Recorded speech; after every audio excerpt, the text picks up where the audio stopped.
is recording the first EP. Sadie Mae is the best creative partner I've ever had. She is so open and cool and interesting and funny, and she has had such a rich life already.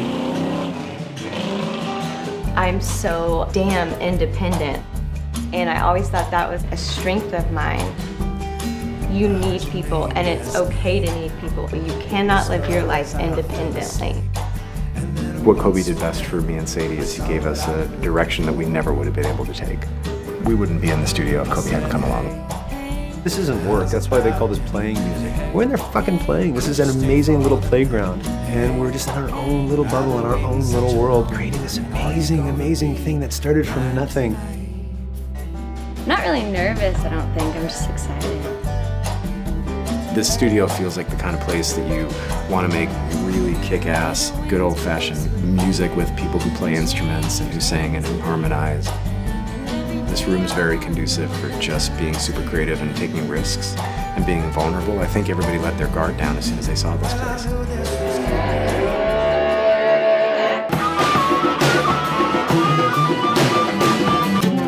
So Jack? Yes, sir. I'm just going to do 2 of those at the top so it's boom right in. Wednesday I set sail on the sea without a single star guiding me. By Thursday I'm home sick thinking. If I Was. It's basically about not wanting to, like, finding someone that you love and not wanting to get out of bed. Expected Saturday, I never expected it Sunday. I'm happily home. High Horse. I kept bringing it up in every fucking rehearsal and nobody could hear it yet because it wasn't right yet. But finally, I don't know, Kenny and I were working on it like 2 weeks ago. Coby heard it and I was like, yes, thank you, yes. And everybody got excited about it.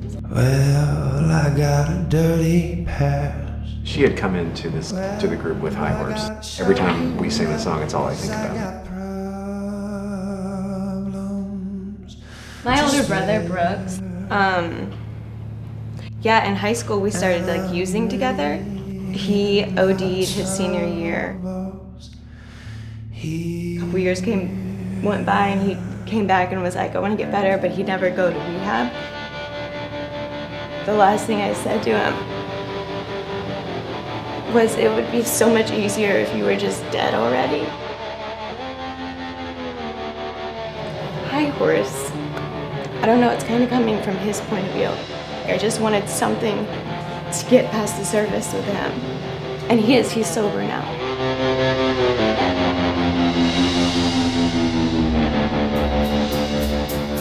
And I'm bringing my troubles here.